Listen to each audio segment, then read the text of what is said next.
Président, merci de nous accorder cet entretien exclusif qui sera, si vous le permettez bien, essentiellement consacré à la question sécuritaire. C'est la suite au constat d'un certain nombre de déclarations et d'agissements allant dans le sens d'une tension sécuritaire réelle ou sournoisement entretenue dans une logique de chaos programmé au Niger et dans notre espace AES par des puissances occidentales, comme nous le savons désormais tous, sponsors du terrorisme au Sahel et en lien avec certains gouvernements africains à leur solde.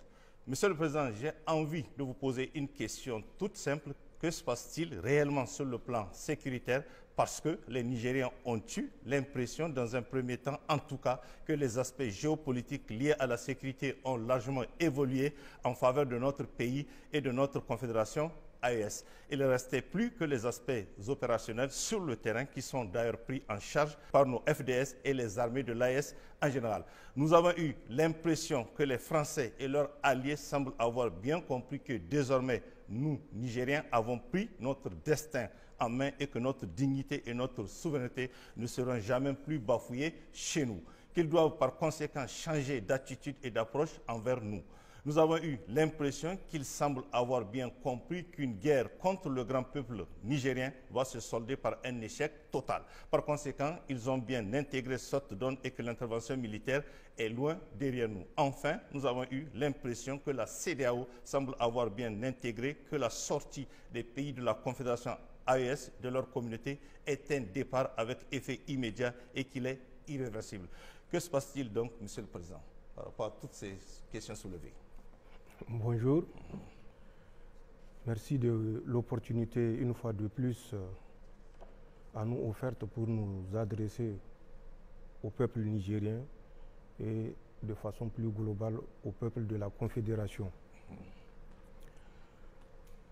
Ayons d'abord une pensée particulière envers nos forces de défense et de sécurité qui consentent le sacrifice ultime pour garder notre pays libéré, notre pays indépendant désormais.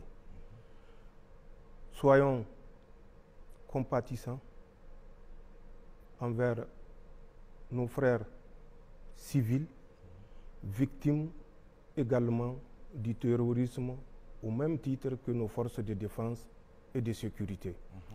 Rendons grâce à Allah subhanahu wa ta'ala qui a su conserver le peuple nigérien et répandre sa rahama sur l'ensemble de notre pays.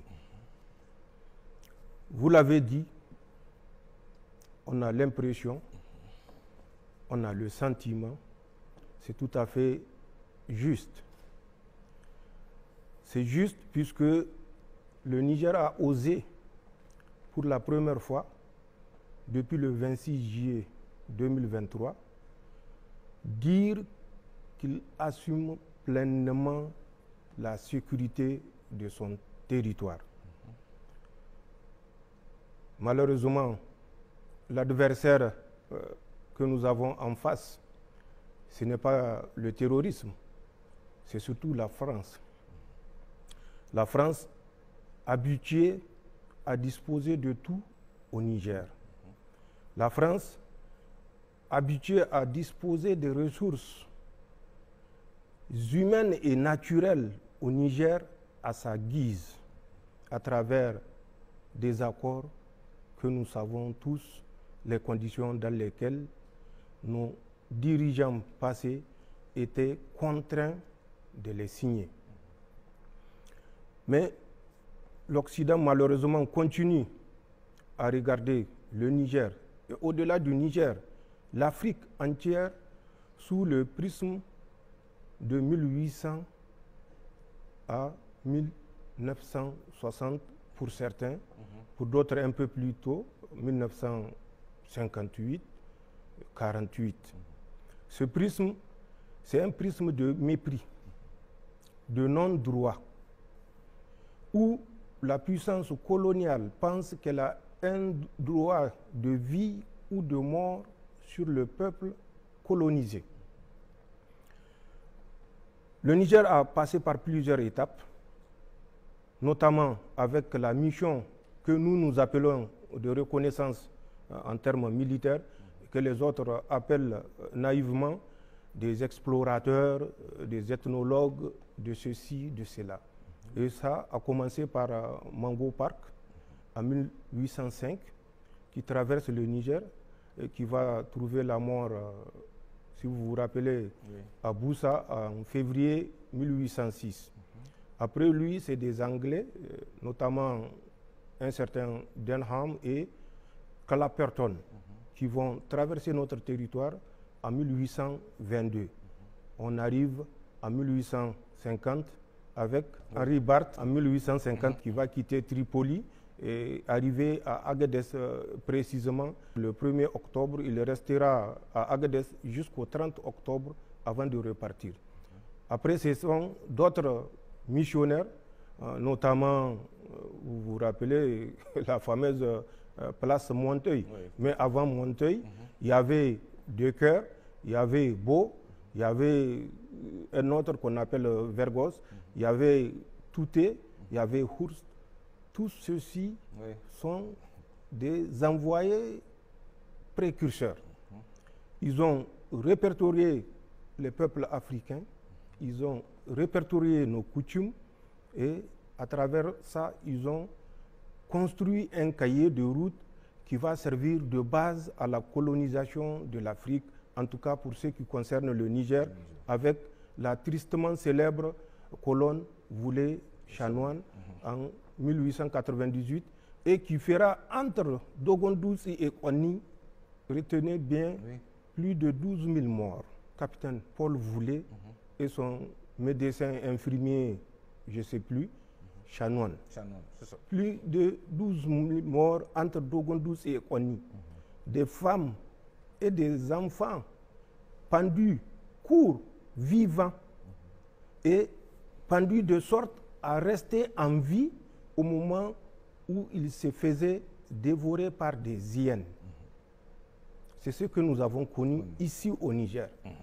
Et c'est le prisme sous lequel la France a continué à nous considérer jusqu'au 25 juillet 2023. Je dis bien le 25 juillet parce que à partir du 26 juillet, les choses vont changer. Pour la France, avant le 26 juillet, aucun Nigérien n'a de droit. La nation nigérienne, c'est une république, il faut le dire, considérée comme une république bananière qui ne mérite autre chose que le mépris, où les ressources, puisque nous sommes des bananes, nous ne connaissons pas l'intérêt ni l'importance économique de nos ressources, où notre uranium était considéré avoir moins de valeur que de l'argile. Vous vous rappelez l'argile, où notre uranium rapportait à notre PIB moins de devises que le violet de Galmi.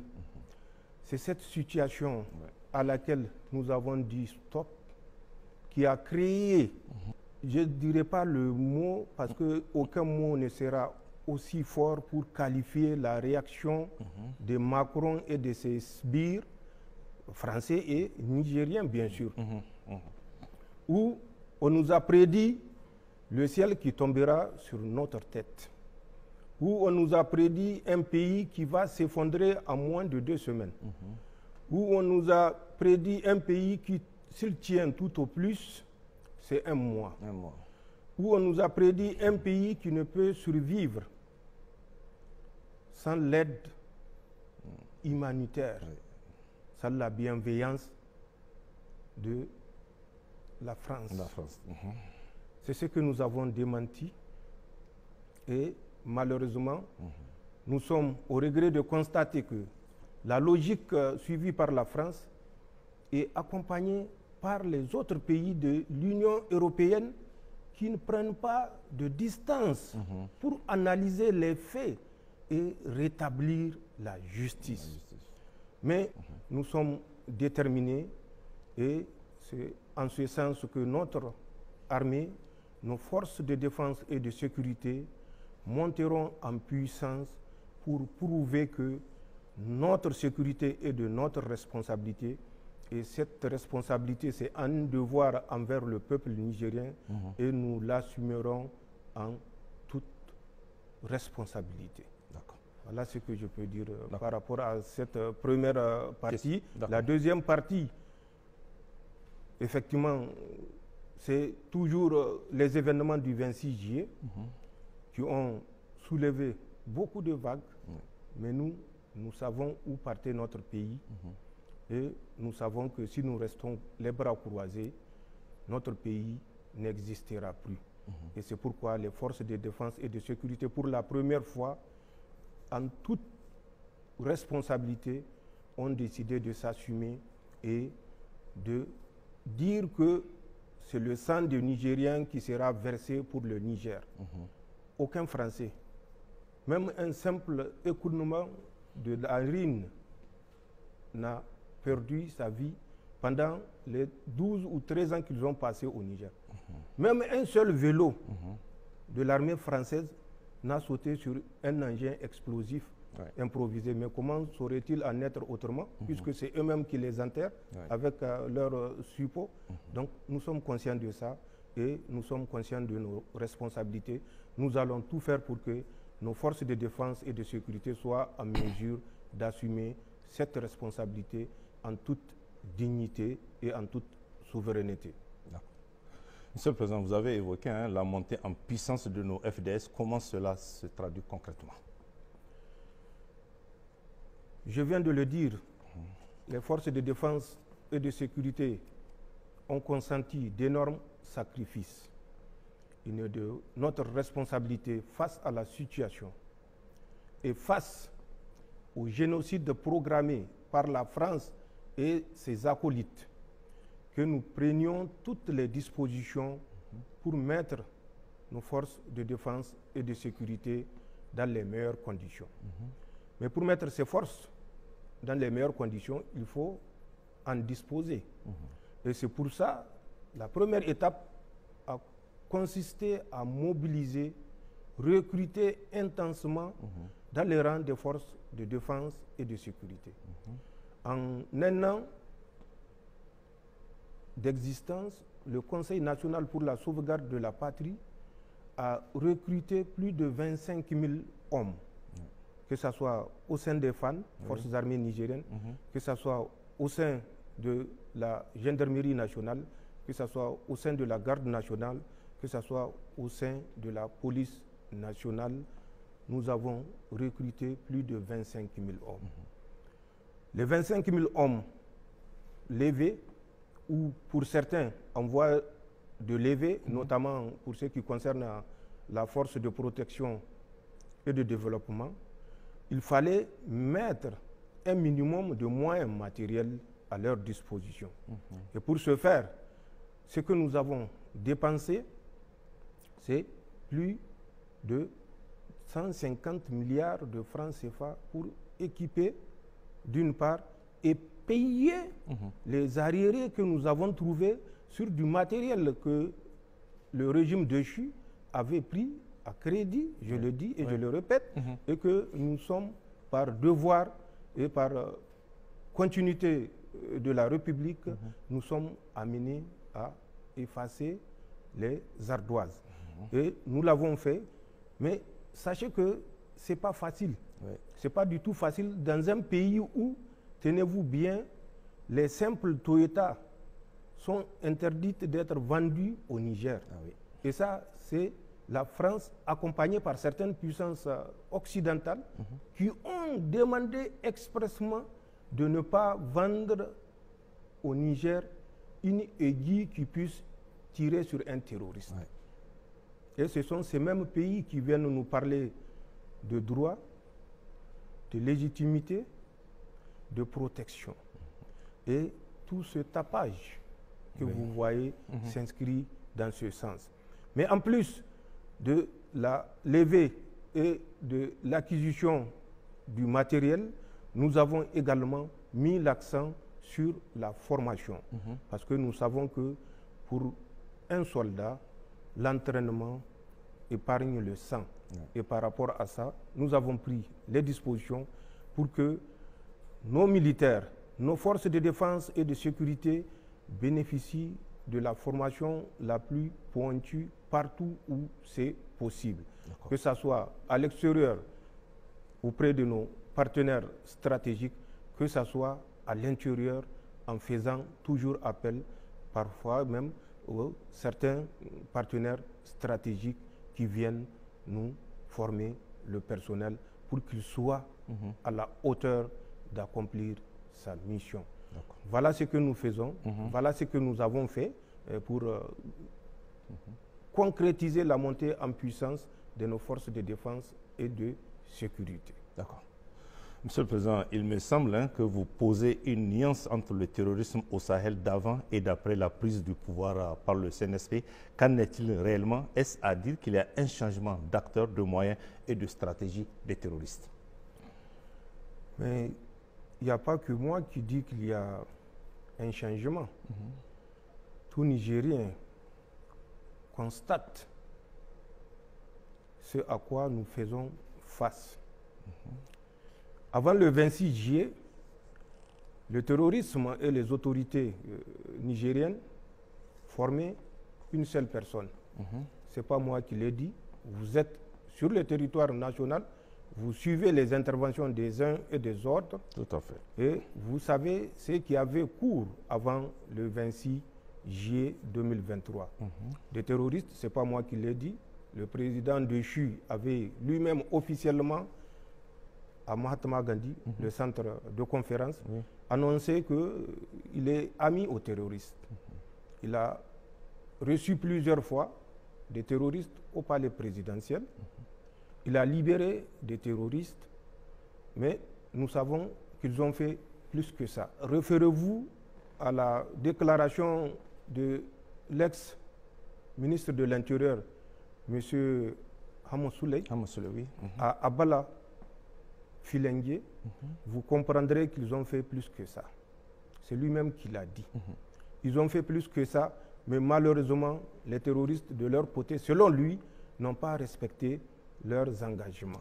Quels sont ces engagements?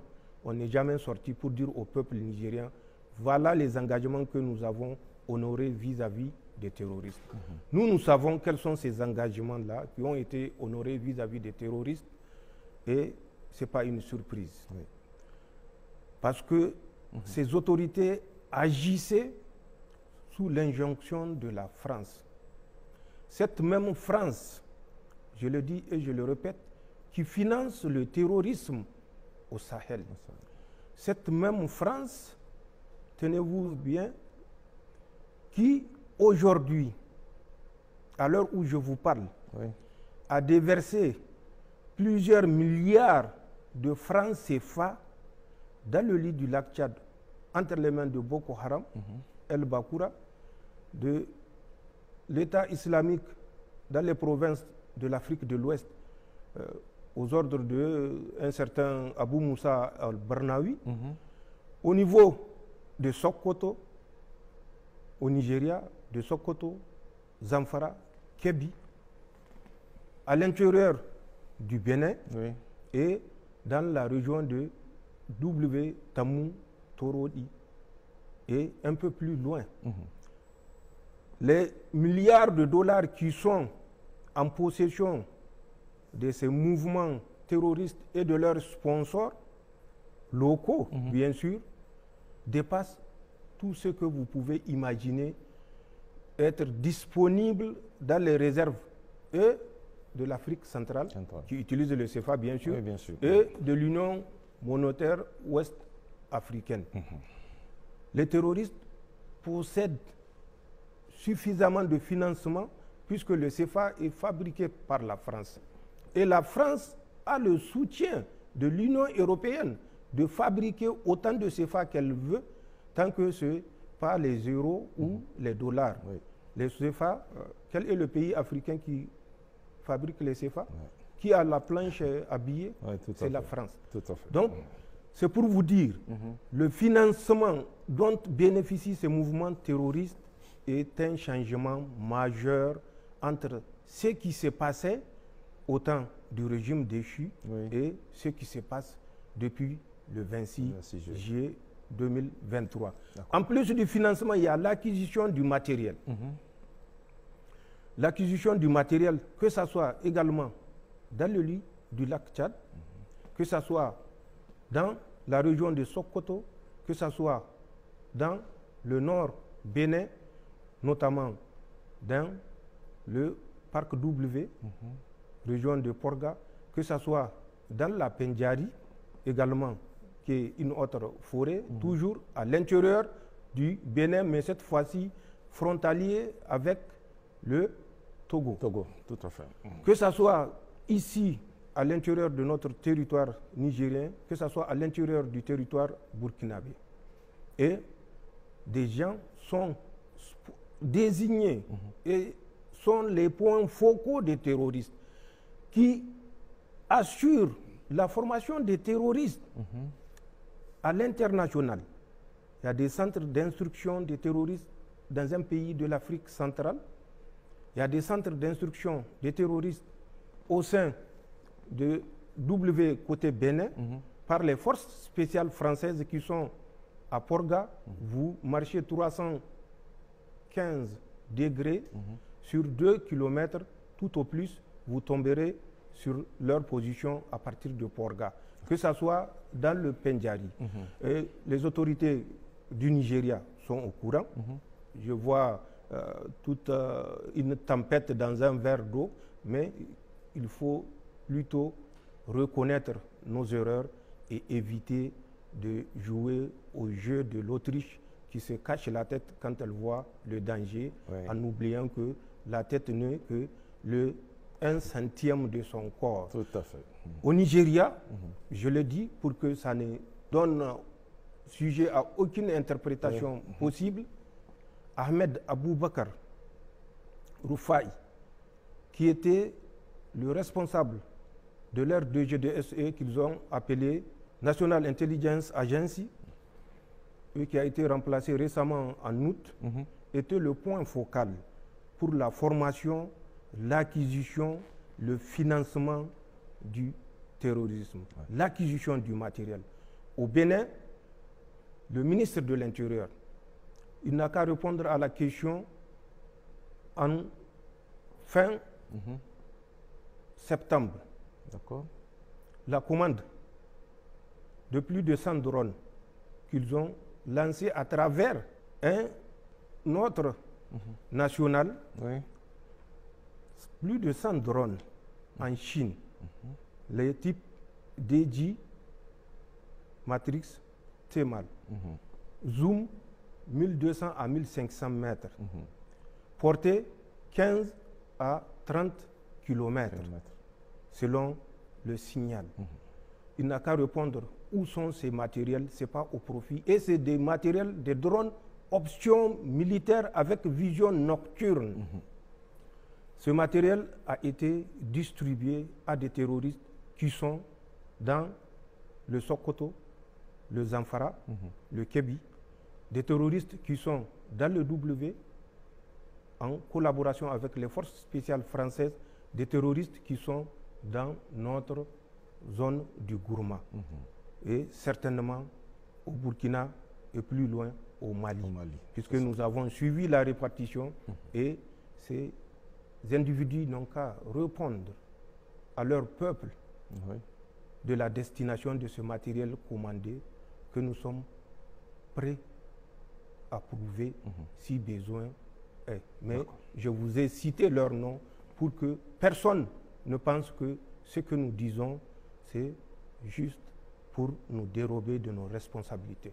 Nous ne sommes pas habitués à nous dérober de nos responsabilités.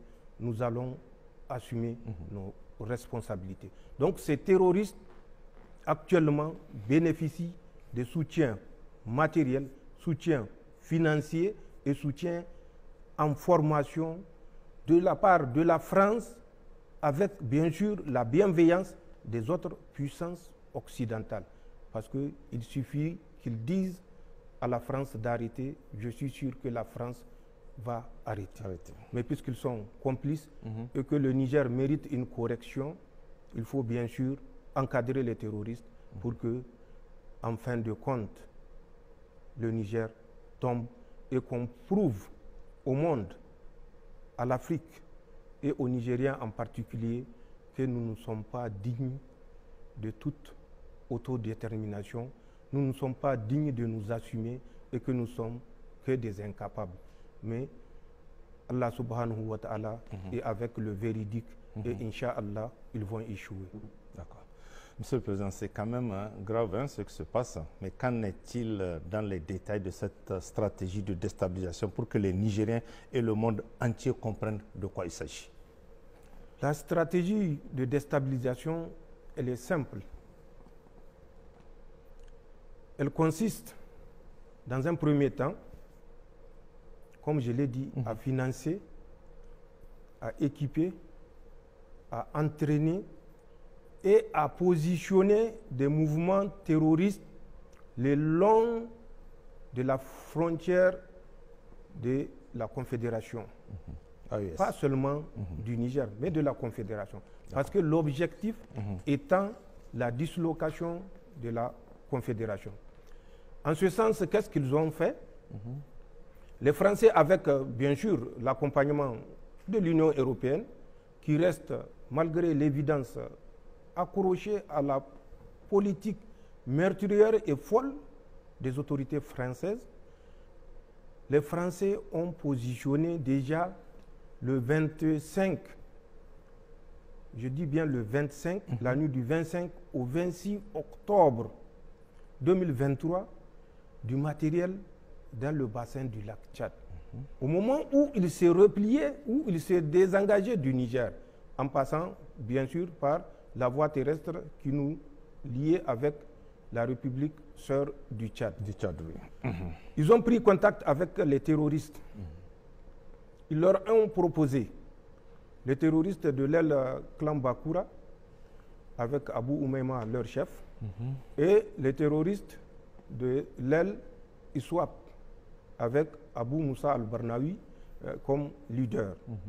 Ils leur ont proposé le financement, l'entraînement, l'équipement, à condition que ces mouvements acceptent d'aller en guerre contre la République du Niger, à condition que ces mouvements acceptent aux troupes françaises d'occuper le bassin du lac Tchad, certaines îles que nous connaissons, mais que nous tairons le nom pour des raisons évidentes.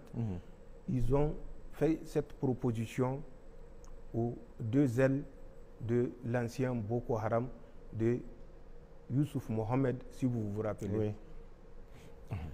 Quand ils ont fait la proposition, la nuit du 25 au 26 octobre 2023, l'aile Bakura a été plus conciliante. L'aile Swap avait ouvertement dit qu'elle n'est pas prête d'aller avec les Français pour s'attaquer à quelques pays musulmans que ce soit. Leur combat, c'est pour l'islam, selon eux. Mais l'islam, on n'apprend pas au Niger l'islam. Bien sûr.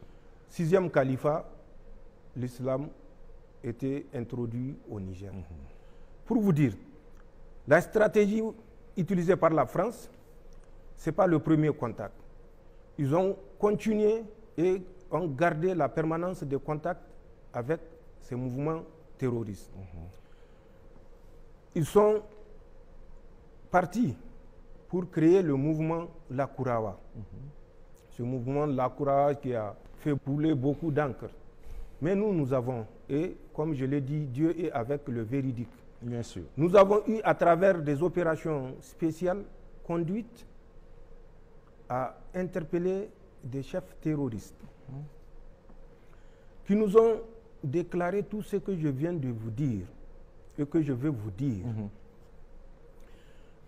Les Français, en les abordant dans le lit du lac Tchad, avec des responsables nigérians, notamment celui dont j'ai parlé, Ahmed Aboubakar, l'ancien chef Roufaï, de l'agence NIA, les Français leur ont proposé d'ouvrir une base dans la région de Sokoto, une base qu'ils ont baptisée Gaba, dans un environnement boisées dans la région de Sokoto.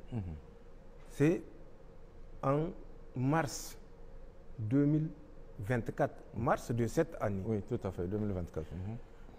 Ils leur ont proposé, une fois cette base ouverte, c'est de faire la jonction entre l'État islamique au Grand Sahara qui opère au Mali, la jonction avec les éléments terroristes de ISWAP qui sont dans le bassin du lac Tchad. Je dis bien ISWAP, pas Boko Haram, Bakura.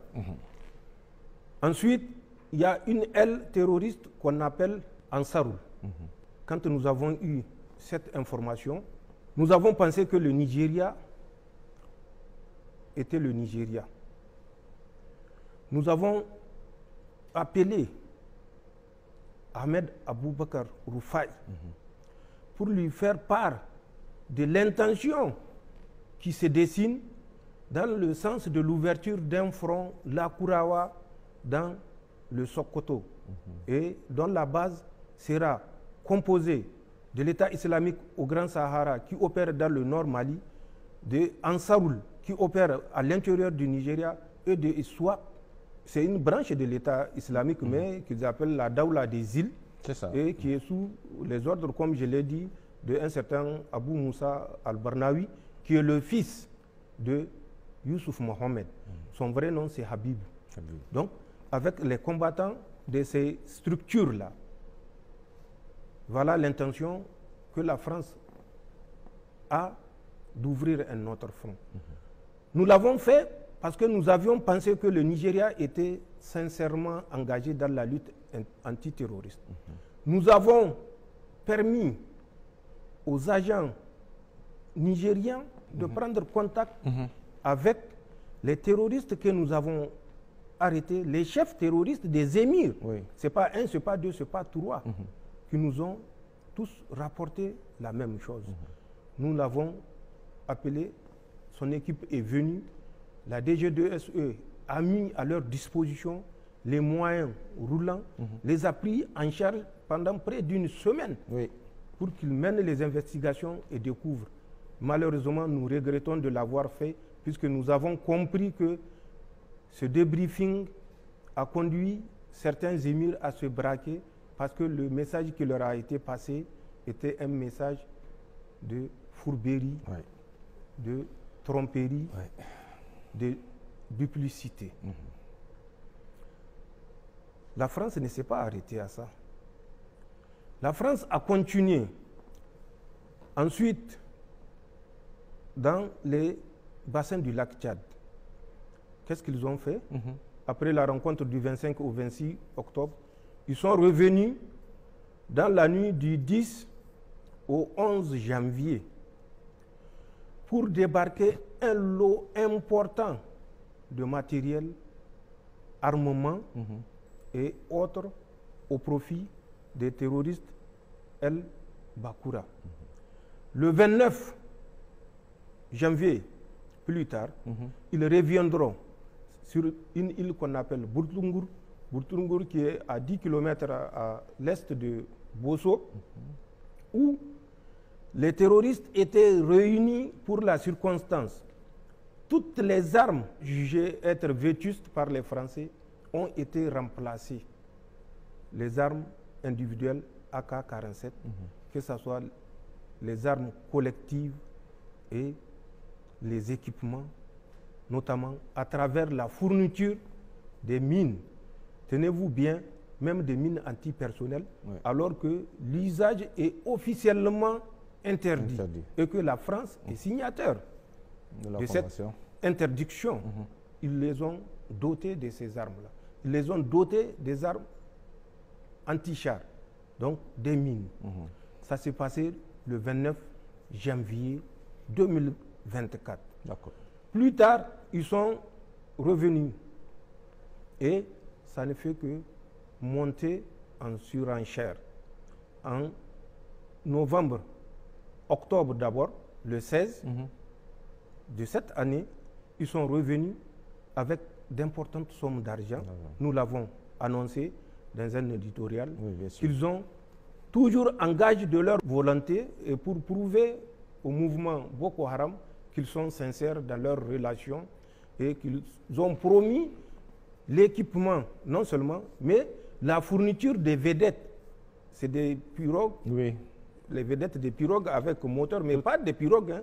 C'est des vedettes conçues pour le déplacement sur la mer ou toute étendue d'eau. D'accord. Ils ont promis 100 vedettes au mouvement Boko Haram.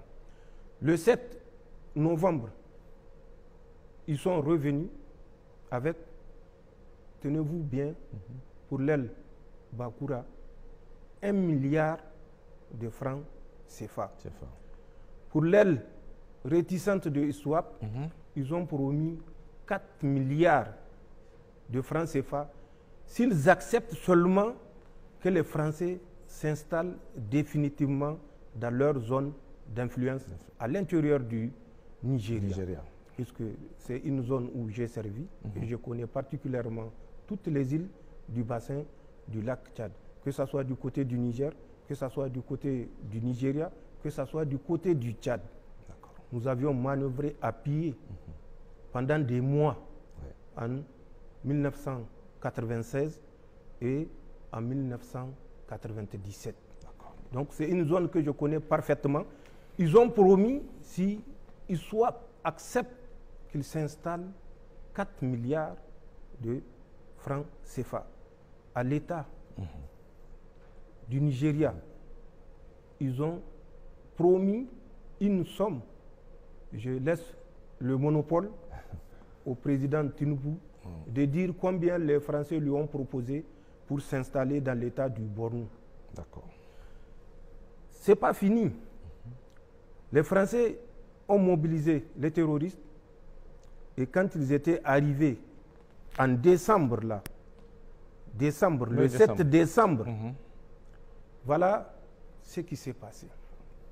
Ils ont décidé, toujours pour vous donner une idée et pour donner au peuple nigérien l'envergure du grand complot international qui est ourdi, ils ont demandé à Boko Haram de constituer une compagnie de 150 hommes qu'ils vont positionner dans le nord du Niger.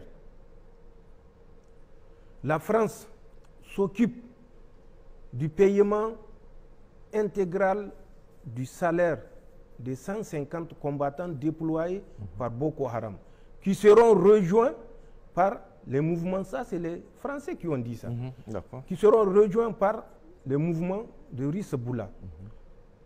Ensuite, des mouvements rebelles qui sont dans le nord du Tchad. Et ils vont faire un front commun installé à l'intérieur du Niger, dans les chaînes du nord Niger, pour faire la guerre au Niger. Nous avons donc les combattants installés dans les chaînes du nord Niger.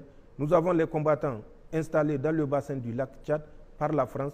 Nous avons les combattants Lakurawa. Nous savons comment ils ont été mis en place, je vous l'ai dit, installés dans la zone. Vous prenez de Sokoto jusqu'au Kébi, Gaba, Koyambana, Paouni, Sarma, Baraya, Tangaza, Haske 1, Haske 2.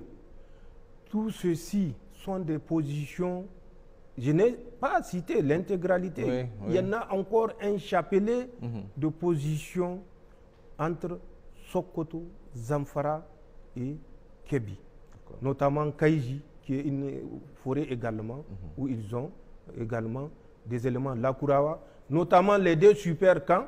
Je crois que, puisque nous avons dénoncé, le chantier a été arrêté, où les Français avaient l'intention à Gidankata et puis Gigani de construire deux super camps où ils vont stocker du matériel que les terroristes qui sont dans la forêt de Sarma seront chargés particulièrement de récupérer et acheminer une partie dans le nord Mali. Nous avons à l'intérieur du Bénin, c'est une ceinture, suivez bien la description que je suis en train de faire. D'accord. Dans le nord Bénin, nous avons Porga, nous l'avons dit, nous l'avons répété. Les forces spéciales présentement en Afrique sont dans 2 pays. Un pays ouest-africain et un deuxième pays ouest-africain qui est le Bénin. Donc 2 pays de l'Afrique de l'Ouest, ils se reconnaîtront. Mais le Bénin, lui déjà, je le dis et je le répète, il se reconnaît. Ils sont à Porga et dans la forêt particulièrement du W. Pour ceux qui ont l'utilisation des coordonnées, vous utilisez 11 degrés, 0,2 minutes, 49,63 secondes nord. Ensuite, vous utilisez 00 degrés, 59 minutes, 35 secondes 20 est.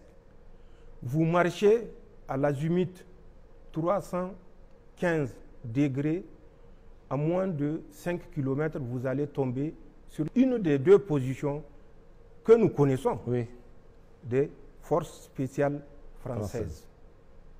Que ceux qui doutent peuvent se mettre à l'exercice et essayer.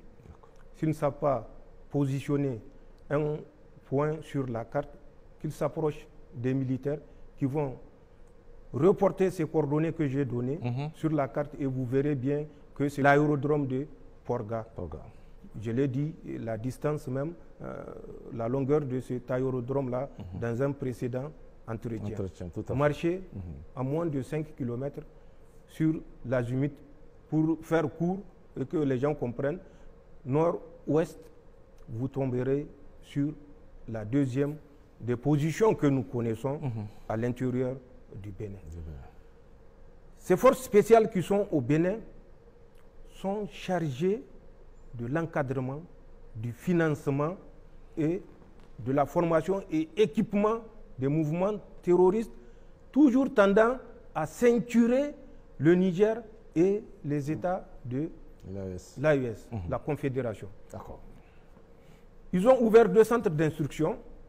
Un centre d'instruction qui est à l'intérieur du Niger, un autre centre d'instruction qui est à l'intérieur du Burkina Faso, non loin de la frontière avec le Niger. Ces centres d'instruction, pour ceux qui sont du côté du Niger, a pour mission de former, avant la fin de l'année, 400 hommes, financés par les Français. Le financement est déjà acquis et le terroriste responsable du centre d'instruction qui est sur le territoire nigérien, c'est une fratrie, 2 frères pour être plus précis, un certain Souley Yero et son frère Ali Yero.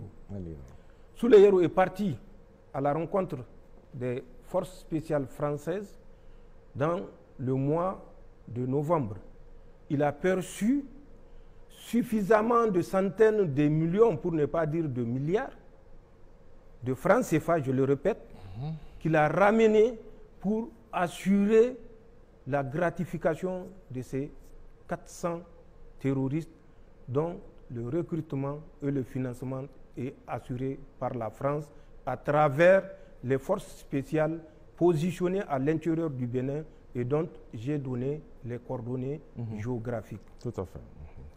L'argent qu'il avait ramené sera utilisé comme suit. Les 450 terroristes qui sont recrutés auront chaque semaine, si le programme est respecté, 50 000 francs. Par semaine. Par semaine. Et c'est la France qui paye. Et c'est le CFA qui paye. Ce n'est plus le CFA, c'est le CFRA. Communauté financière française. Puisque ça n'a rien d'Afrique. C'est la France qui paye et la France, ça ne lui coûte rien du tout de dépenser des CFA. Le centre d'instruction qui est du côté du Burkina, également, nous n'avons pas certes l'effectif, mais bénéficiera des mêmes avantages que le centre d'instruction qui est basé sur notre territoire. Mais avant, il est important de le rappeler, en mai, première quinzaine du mois de mai 2024, les Français avaient, à un certain moment, fait courir la rumeur, le temps de se rendre compte que c'est une bourde, et ils se sont tués. Ils avaient annoncé, à travers toujours leurs médias maléfiques, que les autorités nigériennes, du Niger, nigériennes, pas nigériennes, bien sûr, nigériennes, auraient envoyé des terroristes à l'intérieur du Bénin pour kidnapper des Occidentaux, précisément un Canadien et puis un Danois. Ils se sont rendus compte que c'est une bourde, puisque c'est des instructeurs qu'ils avaient recrutés eux-mêmes. Maintenant, pour faire avaler le boa aux Africains, c'est le voleur qui crie au voleur. Ils se sont rendus compte que ça ne les sert pas. Et nous avons suivi ces deux otages entre parenthèses. L'évolution, je l'ai dit lors d'un entretien précédent, également de ces deux otages sur le terrain. Ces deux otages ont été mis à la disposition d'un certain Jafar Dicko, qui est émir. Ces deux otages, entre parenthèses, avaient pour but de former dès lors les mouvements terroristes. Je vous parle de mai 2024. Quand ils ont fini la formation sur la position de Jafar Dicko, alias Abou Mahmoud, ils ont été récupérés par un certain Sombo Doktoro, qui n'est autre que le gendre de ce Jafar Dicko, accompagné d'un certain Habib Djoul, je le répète, je l'ai déjà dit. Ils les ont récupérés, ils les ont ramenés toujours du côté du Burkina, dans la ville de Déou. Nous suivons leur mouvement, nous étions informés au jour le jour de leur mouvement, au jour le jour de ce qu'ils dispensent comme cours au profit des terroristes, et au jour le jour de la progression de leur macabre plan. La boucle n'est pas bouclée pour les Français. En Côte d'Ivoire, en août 2024, le 6 août précisément, les anciens Nigériens Des anciens Nigériens, vous dites? Oui, des anciens Nigériens. Vous avez suivi la déchéance de leur nationalité. Je reviendrai là-dessus sur certains experts qui polémiquent sur cette déchéance de nationalité. Donc, ont été convoqués à une réunion à Abidjan. 8 représentants des déserteurs nigériens, des fuyards nigériens, étaient arrivés à Abidjan le 6 août. La rencontre qui devait avoir lieu le 8 du mois d'août était une rencontre de haut niveau. Elle s'est tenue à Jacquesville, c'est toujours non loin d'Abidjan, en Côte d'Ivoire. Pour les autres de moindre importance, ils ont participé à la rencontre du 7. Mais la rencontre du 8, un ex-général avait participé pour représenter le Niger, bien sûr, en présence de la France et d'une autre puissance. Et au cours de cette rencontre, il a été décidé de former, avant la fin de l'année 2024, des troupes qui vont être utilisées pour déstabiliser les pays de la Confédération. Cette formation aura lieu du 2 octobre au 15 novembre au 43e BIMA, le fameux camp que les Français auraient remis généreusement, sans tambour ni trompette, aux Ivoiriens. Aux Ivoiriens, oui. La formation s'est tenue dans ce camp et effectivement, une centaine d'agents subversifs ont été formés dans ce camp, mais pour camoufler le recrutement de cette centaine d'agents subversifs, ils ont été associés à des forces spéciales ivoiriennes. Ils ont été associés à la garde républicaine ivoirienne. Ils ont été associés à la sécurité du président de la République de Côte d'Ivoire. Ils ont été associés au bataillon du commandement et de soutien ivoirien. Ce sont ces 4 formations ivoiriennes plus la 5e formation de la Confédération, comprenez bien ce que je veux dire, qui ont pris part à cette formation au 43e BIMA du 2 octobre au 15 novembre, soit 6 semaines de formation. Pour qu'ils comprennent que ce que nous disons n'est pas juste de la fabulation, le contenu de la formation était essentiellement sur l'utilisation de 3 types d'armes, notamment le FAMAS qui est français, un type d'arme que nous n'utilisons plus, mais qu'ils ont modifié, qu'on appelle arme automatique modèle 52, à laquelle ils ont adapté une lunette de tir. Ensuite, bien sûr, le AK-47 pour faire bien pour la force destinée à la Confédération. C'est ça. Puisque si elle opère sur notre territoire avec des FAMAS, ça peut éveiller des soupçons. Donc, il y a l'arme AK-47 qui a été utilisée dans le cadre de cette formation.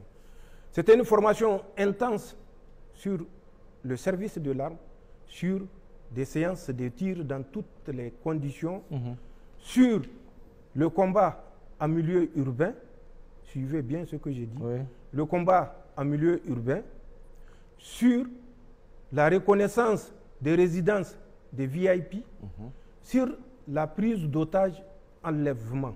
Je dis bien prise d'otages, enlèvement. Des forces ont été formées et entraînées pendant 6 semaines à ce métier par les forces spéciales françaises. Les instructeurs étaient 11. 6 étaient venus de la métropole et 5 étaient des instructeurs du 43e BIMA. Sur les 5 instructeurs du 43e BIMA, il y avait des Ivoiriens d'origine, mais qui ont la nationalité française, qui sont des instructeurs au nom de la France, puisqu'ils sont des Français. Tout à fait. C'est la boucle de l'encerclement, non seulement du Niger, mais de la Confédération. Voilà ce que la France est en train de faire, malheureusement, et nous sommes au regret de le constater, avec l'accord, malgré les démentis hypocrites des chefs d'État africains, des responsables africains, tout simplement parce que pour eux, le sein versé dans la Confédération, s'il leur permet de faire un 2e ou un 3e mandat ou un 4e, n'est pas une perte. Tout à fait. Ce n'est que du profit. Imaginez le machiavélisme qui anime ces gens qui pensent œuvrer pour le bien de la CEDEAO. De quelle CEDEAO parle-t-on en réalité? Voilà le dispositif d'encerclement que la France a mis en place pour nuire au Niger. Je le répète, au nord Niger, le dimanche, une colonne a quitté Tinzaoten, 30 véhicules pour se diriger vers ce point. Mais nous les surveillons et nous allons en définitive découvrir quel est ce point où ils vont faire jonction.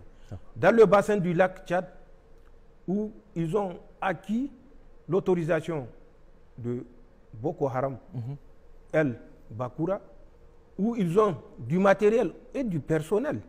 À date, les Français sont à plus de 500 dans le bassin du lac Tchad.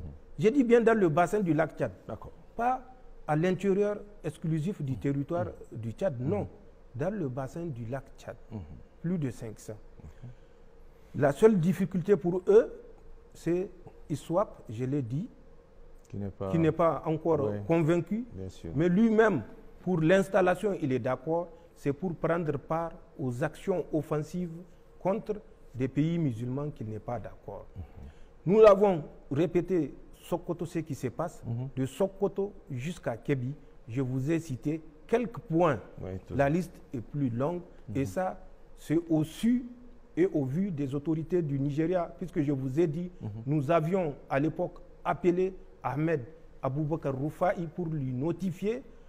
Il a fait semblant de prendre note, mais nous avons découvert les raisons exactes pour lesquelles il a fait semblant. Nous vous avons dit ce qui se passe au Bénin, dans le nord Bénin, ce que les gens ignorent. Le nord Bénin ou le Bénin, de façon globale, c'est le Niger. Oui, bien sûr. Nous connaissons notre histoire. Le dandy, vous me permettrez de faire cette extrapolation. D'accord, monsieur le Président. Le dandy, le grand dandy, englobait ce qui est devenu plus tard le Bénin. Avant l'arrivée de Daoud et Al-Haji Hanga qui venaient de Gao, c'est les descendants des derniers Askia, notamment l'Askia Soumaïla. Ils étaient arrivés dans le dandy, bien sûr, bien avant leur arrivée, il y avait un roi dans le dandy. C'est Dakou, dont la fille Tassa va marier Al-Haji Hanga en 1700. C'est de ce mariage-là qu'une lignée va naître. Lignée qui va prendre, si vous voulez, le pouvoir. Et le premier, après Al-Haji Hanga, c'est son frère Daoud, avec lequel ils étaient venus de Gao. En 1761, c'est leur fils, le fils de Al-Haji Hanga, un certain Samsou Beri, qui va prendre le pouvoir. Mais à l'époque, leur capitale était à Gabou. Ce n'est pas Gaïa. Gaïa, c'est lui qui va venir à Gaïa, c'est Samsou Beri. Il va quitter Gabou, où était déjà roi son oncle. C'est son oncle qui était le roi. Il va quitter et il s'installe à Gaïa. À partir de Gaïa, Samsou Beri va régner jusqu'à 1779. Je dis bien 1779. De 1761 à 1779, c'est Samsou Beri qui était le roi du dandy. Mais avec comme capitale Gaïa, puisque son oncle, Dizi, il s'appelle, avait finalement abdiqué au profit de son neveu Samsou Beri. Samsou Beri préparait une opération pour repartir, prendre la revanche, parce que pour lui, ses arrière-grands-pères ont été expulsés de Gao. Il était dans les préparatifs, puisque c'est quelqu'un quand même qui a guerroyé et qui a rétabli la grandeur du dandy. Il était dans les préparatifs d'une guerre contre le Gao quand il décéda. Il sera remplacé par un certain Hargani. Hargani va prendre le pouvoir, succéder à Samsou Beri de 1779 à 1793. Il sera renversé par son neveu qui s'appelle Fodi Maïrounfa. Fodi Maïrounfa renverse son oncle Hargani en 1793.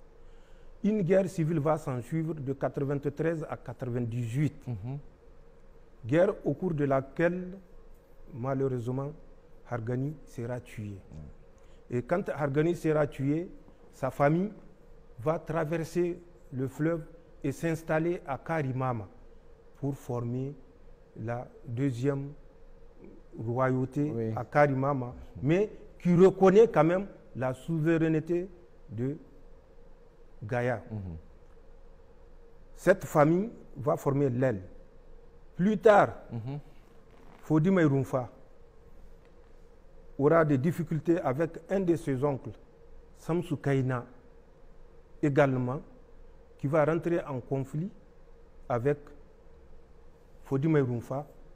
Et suite à la confrontation inévitable, les descendants de Samsou Kaina vont dans un premier temps rejoindre la famille de Hargani à Karimama avant que la localité de Madekali, 20 km de l'autre côté, à l'intérieur du territoire béninois. Et c'est là où sera la troisième lignée et le Dandi sera réparti en 3 principautés, mais dont la souveraineté est du Dandi côté Gaïa. Donc la famille de Samsou Beri, à travers son fils Fodi Maïroumfa, qui va décéder en 1805, restera à Gaïa. La famille de Hargani, qui a traversé et s'installé à Karimama, va régner à Karimama. Et la famille de Samsou Kaina, qui a, à partir de Karimama, continué sur Madekali, va régner à Madekali. D'accord. Et c'est ce qui s'est passé et c'est l'histoire. Mais avant ça, vous avez connaissance de 1505 avec Askia Mohamed, le Bariba et tout le reste du Bénin. Nous sommes frères. Nous connaissons l'histoire, donc nous ne disons rien pour nuire à qui que ce soit, mais nous ne pouvons être responsables devant l'histoire également par excès de gentillesse, par excès de compréhension, être à la base de la dislocation complice de notre pays, encore moins de notre confédération. Donc, c'est les manœuvres initiées par la France à travers le positionnement de ces mouvements terroristes dans le nord Niger, dans le bassin du lac Tchad, dans le Sokoto, le Zamfara, le Kébi et dans le nord Bénin à travers les forces spéciales. Et puis cette dernière formation dont je vous ai parlé et qui a eu lieu du 2 octobre au 15 novembre au 43e BIMA et dont l'aboutissement a été la formation une centaine d'hommes au profit de la Confédération et qui vont s'occuper de la Confédération au moment opportun. Et c'est ça l'objectif du 15 décembre qui n'a pas été atteint.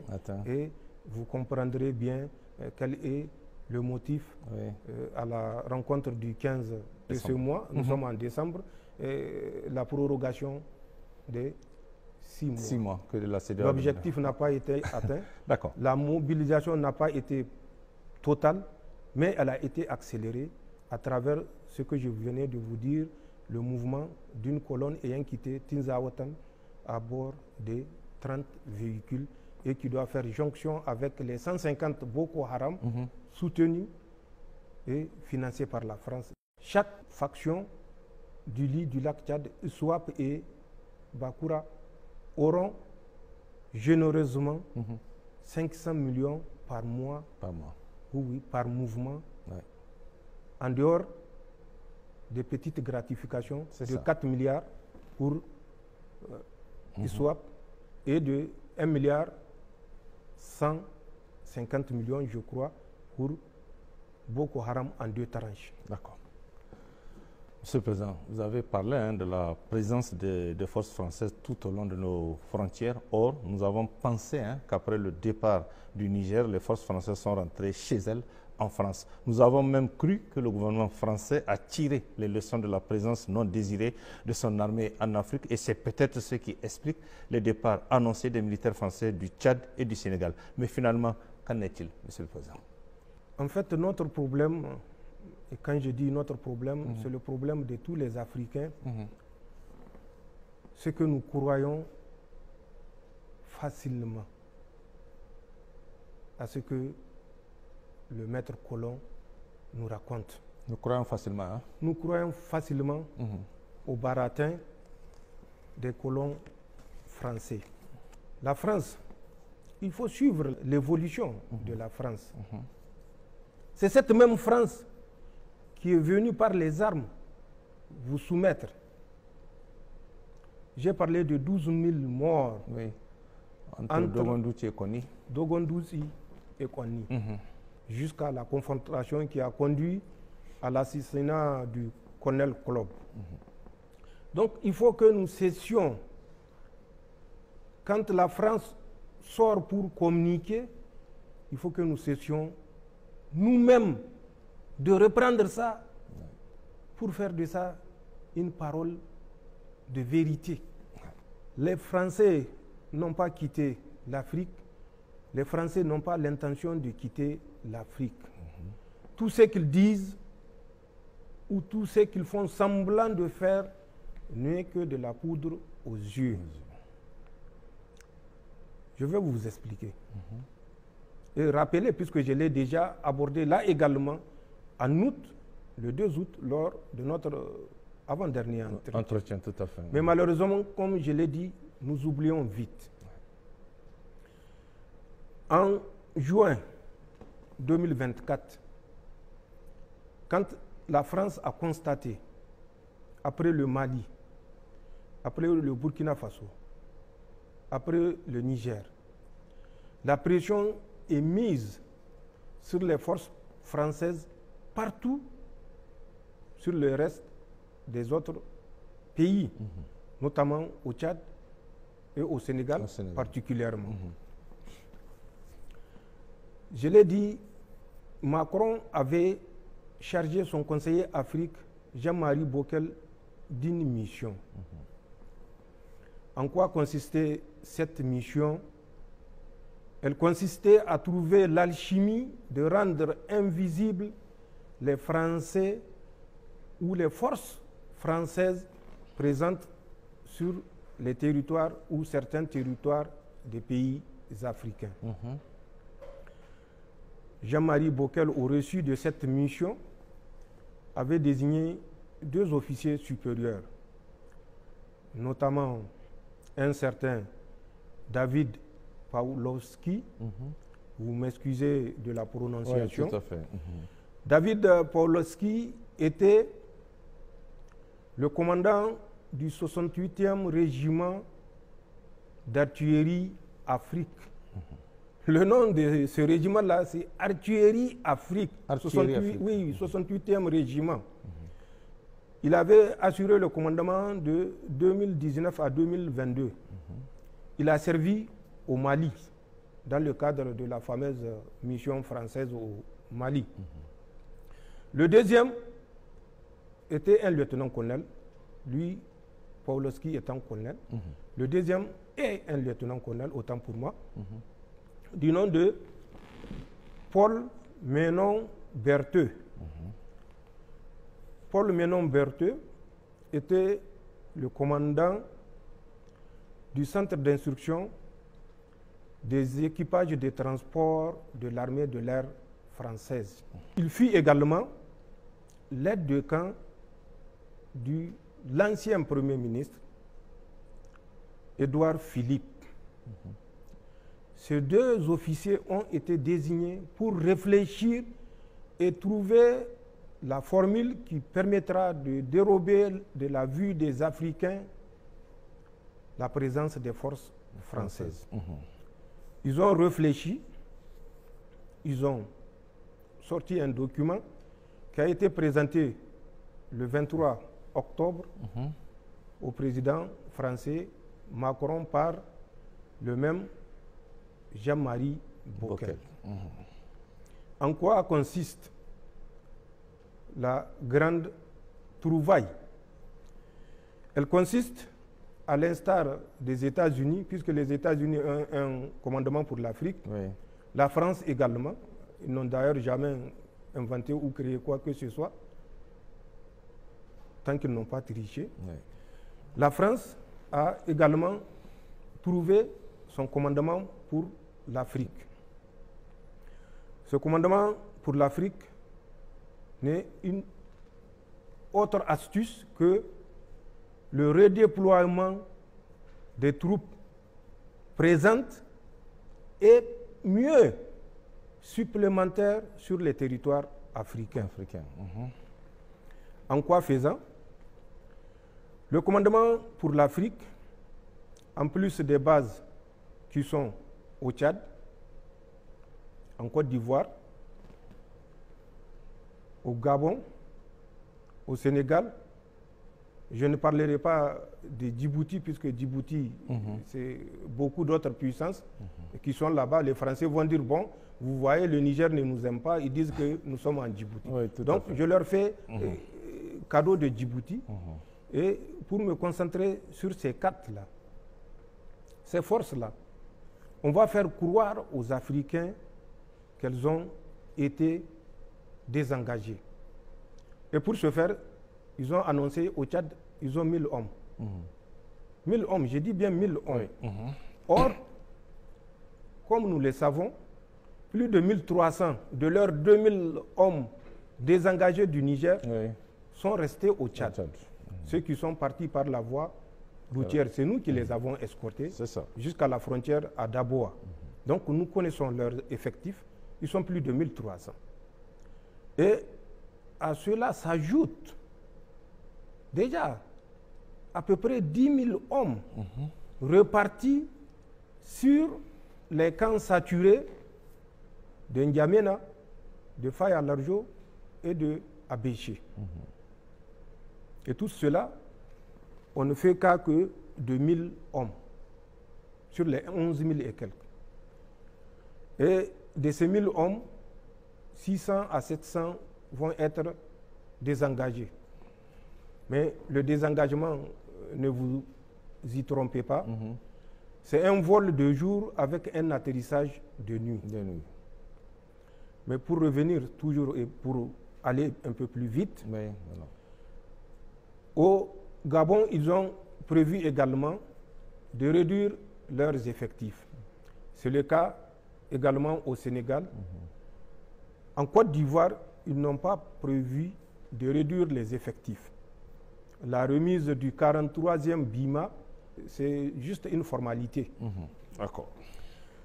On vous restitue le 43e BIMA, mais les soldats français qui sont dans le 43e BIMA seront redéployés dans les autres positions occupées par l'armée française à l'intérieur du territoire ivoirien.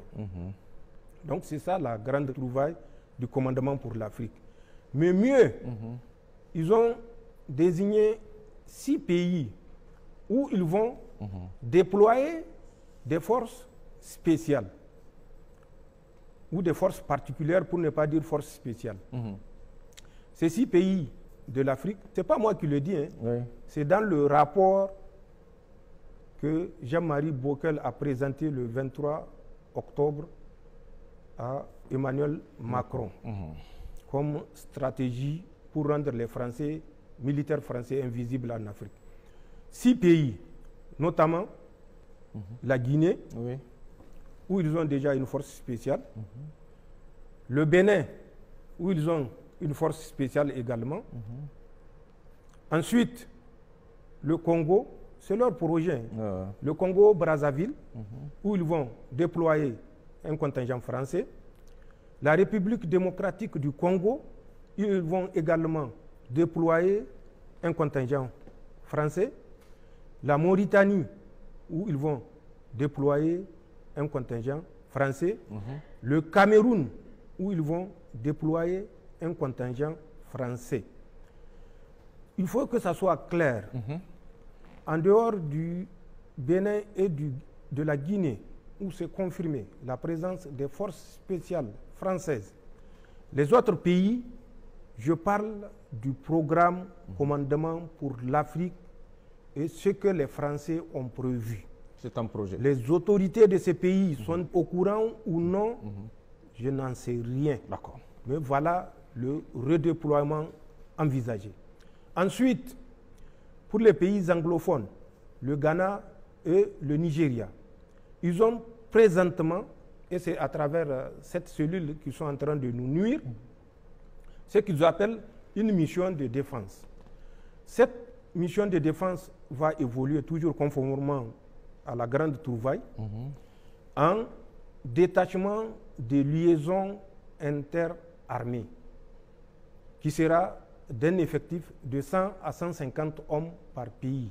Donc le Ghana et le Nigeria. Ce détachement de liaison interarmée aura pour mission, en cas de crise dans un pays, de servir de pont aux troupes françaises qui seront déployées dans ce pays en crise. Toujours à revenir pour jouer ce jeu de la gendarmerie nationale africaine. En dehors du Ghana et du Nigeria, où ils vont évoluer de la mission de défense en détachement de liaison interarmée, ils ont également prévu 3 autres pays qui sont la Tanzanie, la Namibie et le Botswana. Le commandement pour l'Afrique va déployer des militaires français en Tanzanie, en Namibie et au Botswana. Donc, de 4, à quoi on va aboutir? À une vingtaine de pays, où les Français vont s'installer. Est-ce qu'on peut, en toute rationalité, parler de retrait des troupes françaises? Quand en plus des 4 pays, il y a une quinzaine d'autres pays qui s'ajoutent, et qu'on nous fasse croire que la France est dans les dispositions de retirer ses forces d'Afrique, la France est dans les dispositions de laisser les pays africains s'autodéterminer, tout dépendra de notre détermination à nous imposer. Comme le disait le roi Faisal bin Abdul Aziz, Allah lui accorde sa rahama, malheur aux faibles qui se couchent et se soumet aux forts. Malheur aux faibles qui se couchent et se soumet aux forts. Je veux que les Nigériens retirent la sagesse de ces mots. Je veux que le peuple de la Confédération retire la sagesse de ces mots pour comprendre le combat qui est devant nous.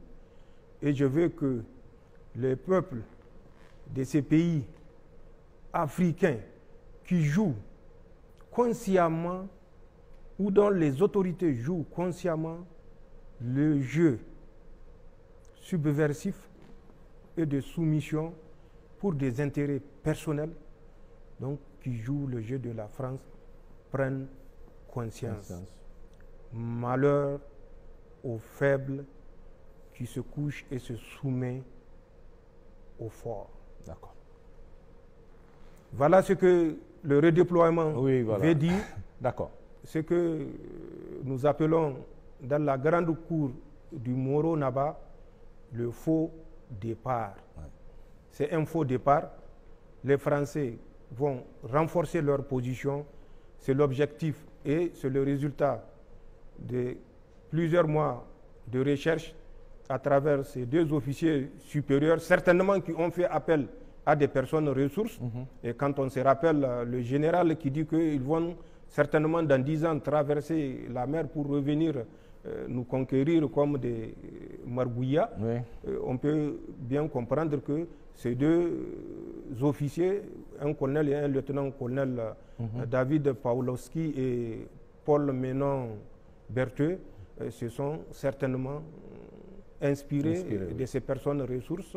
Et c'est le cas également des fameux super agents qui disaient qu'au moment où leurs troupes se désengageaient du Niger, que c'est le moment favorable pour conduire des opérations subversives mais clandestines. Ouais. C'est à ça que nous devons nous préparer. C'est à ça que les peuples de la Confédération doivent se préparer, encore les peuples nigériens plus, puisque nous sommes ceinturés par des pays qui acceptent volontairement, avec zèle, de se soumettre au dictat français. Voilà le redéploiement français, et qui n'est pas un retrait ni un désengagement, plutôt c'est un renforcement des positions françaises en Afrique, et pour des desseins machiavéliques de 4, on passe à 20. D'accord. Monsieur le Président, j'ai aussi noté le lien entre présence des forces françaises et foyers terroristes tout au long de nos frontières. Or, la plus grande partie, ce sont les pays de la CEDEAO, vous l'avez dit, avec le Nigeria et le Bénin. Monsieur le Président, j'aimerais faire remarquer que la CEDEAO ne cesse d'inviter les pays de l'AES à reconsidérer leur décision de sortie de la communauté. La CEDEAO est allée même jusqu'à nous accorder 6 mois supplémentaires pour revenir en son sein. Il est vrai, sans aucun fondement légal, pour revenir à la raison, comme ils le disent. Il ne serait pas sincère. S'agit-il également d'un jeu sournois pour vous? Je l'ai dit au début, nous sommes loyaux et fidèles en amitié. La CEDEAO a cessé d'exister depuis 1990. Ce n'est plus la CEDEAO. C'est juste une marionnette entre les mains des puissances occidentales. Toute cette grande théorie de démocratie, d'action humanitaire, de partenariat au développement n'est que de la poudre aux yeux. La CEDEAO est vidée de sa substance que les pères fondateurs lui ont insufflée. Nous avons, pour faire court, une coquille vide. Dans la parole et dans les gestes, la CEDEAO ne reflète aucune préoccupation des peuples ouest-africains. La CEDEAO est le bras de la légitimité que les puissances occidentales utilisent pour nous maintenir sous domination, pour garder nos matières premières à leur portée et leur usage à leur guise. Nous remercions la CEDEAO pour ce bonus de 6 mois, mais nous disons à la CEDEAO que depuis le 28 janvier 2024, nous ne sommes plus membres de la CEDEAO. Et ça, c'est de façon irréversible. C'est de façon irrévocable. Ils ont dit par rapport au texte, nous avons jusqu'au 29 janvier 2025 pour revenir à la raison, comme si, de la même façon qu'ils ont perdu la raison, ils pensent que nous avons perdu la raison. Nous sommes lucides. Le drame de la CEDEAO, je l'ai dit, c'est 2-3 chefs d'État qui sont prêts à verser le sang de ceux qu'ils qualifient de frères et qui ne sont nullement leurs frères, qui sont prêts, dis-je, à verser le sang de leurs frères, entre parenthèses, pour se maintenir pour un 2e mandat, un 3e mandat et un 4e mandat.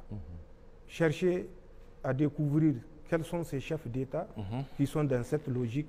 Vous découvrirez de qui je parle. D'accord. Mais nous, le délai bonus de 6 mois ne nous engage pas. C'est un non-événement. C'est plus qu'un non-événement, puisque c'est un événement qui n'a pas eu lieu pour nous. D'accord.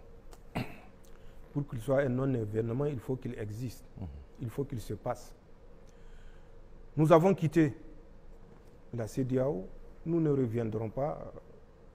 Nous ne sommes pas, comme l'a dit le roi Faisal, Abdul Aziz, paix à son âme, nous ne sommes pas ces gens-là, ces faibles-là, qui acceptent de se soumettre et de se coucher devant le fort.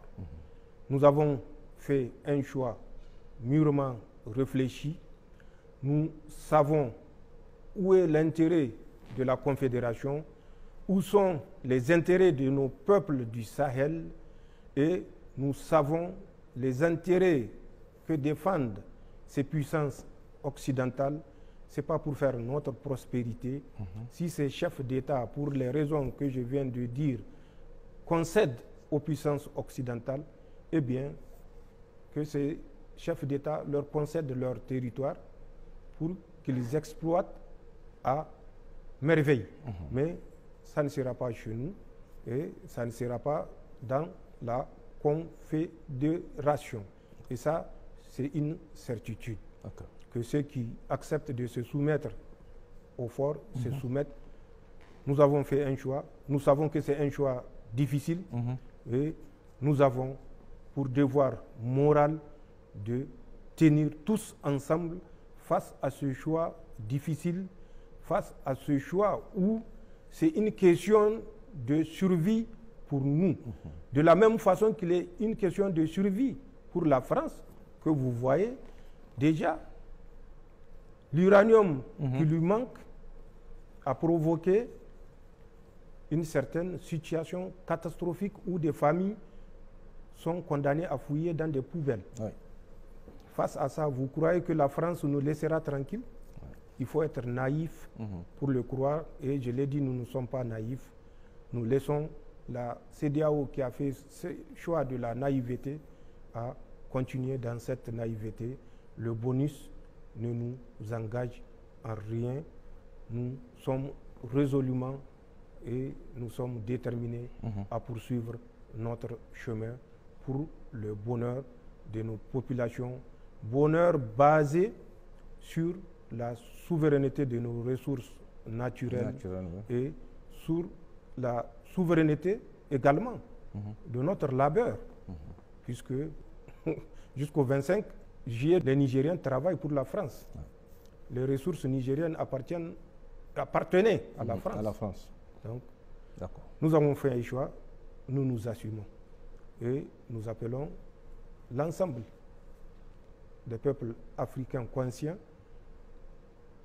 l'ensemble des peuples africains qui ne sont pas prêts à se soumettre au plus fort, de rester avec nous et d'être avec nous. D'accord. Monsieur le Président, pour finir cet entretien, quel sera votre message à l'endroit du peuple nigérien et de nos concitoyens de l'AES? Message ou les messages que j'adresserai au peuple nigérien et au peuple de la Confédération et au-delà au peuple africain sont les suivants. Pour les Nigériens, nous suivons certaines personnes qui pensent que le contexte est un contexte qui prête à des positions partisanes, un contexte qui prête à des positions dilatoires. De Nigériens qui pensent que c'est le moment de jouer aux apatrides. C'est vrai, ils l'ont fait. Beaucoup l'ont fait et ils sont actuellement en fuite. Ils ont signé des documents autorisant les forces étrangères à bombarder le peuple nigérien. Nous sommes conscients, en toute communauté, il y a des renégats, mais que ceux qui sont sur le territoire nigérien comprennent que le combat n'est pas le combat du CNSP. C'est un combat de tous les Nigériens.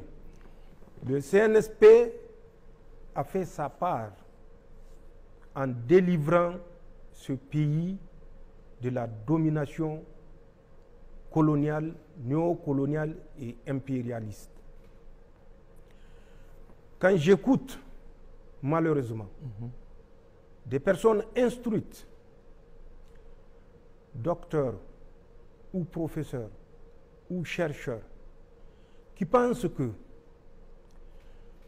le simple fait, par exemple, de déchoir ces renégats qui ont incité à détruire le Niger de leur nationalité, que cela est un acte d'injustice. Je me dis que le Niger a malheureusement des jours sombres, puisque, pour un peu caricaturer, c'est un aveugle qui est guidé par un autre aveugle plus aveugle, parce que non seulement il est aveugle, mais il est sourd et muet. C'est ça le drame à travers ces personnes instruites du Niger qui pensent que c'est le moment de jouer au dilatoire, c'est le moment de jouer au perroquet. Nous avons des citoyens, des concitoyens qui sont partis à l'extérieur pour ternir l'image de nos forces de défense et de sécurité, qui se sacrifient depuis plus de 13 ans contre le terrorisme pour maintenir ce pays entier, pour maintenir ce pays stable, pour maintenir ce pays uni, pour maintenir ce pays solidaire. Et que des gens s'attaquent pour des besoins ou des intérêts égoïstes et partisans à nos forces de défense et de sécurité et les qualifier de tous les noms d'oiseaux. Ceci est inacceptable et que ceux qui pensent qu'ils peuvent en toute liberté s'adonner à ça feraient mieux de prendre les chemins de la vingtaine de fuyards qui sont dans les pays voisins ou en Occident. Nous ne permettrons pas que nos forces de défense et de sécurité, qui ont consenti d'énormes sacrifices, soient vilipendées, soient discréditées, soient clochardisées à travers les mots de certaines personnes irresponsables et inconscientes. Je rappelle l'histoire parce que malheureusement, on découvre que beaucoup de Nigériens ne connaissent pas leur histoire. La déchéance de la nationalité. Mais, et c'est ce qui est regrettable, et c'est ce que je disais, l'aveugle sourd-muet qui tire un aveugle qui lui sort de guide. Et c'est la situation dans laquelle le Niger s'était retrouvé et que, avec l'aide d'Allah, Inch'Allah, nous allons y remédier tous ensemble. En 1959, Issa Diop, c'est un député national, El Sawaba.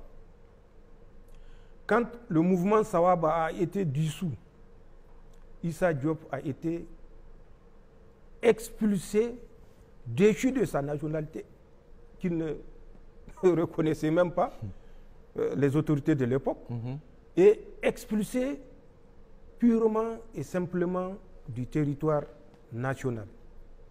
Lui, c'est le plus chanceux, parce que d'autres membres du mouvement Sawaba ont été poursuivis et lynchés à mort sur le territoire national nigérien, le même territoire que nous partageons aujourd'hui.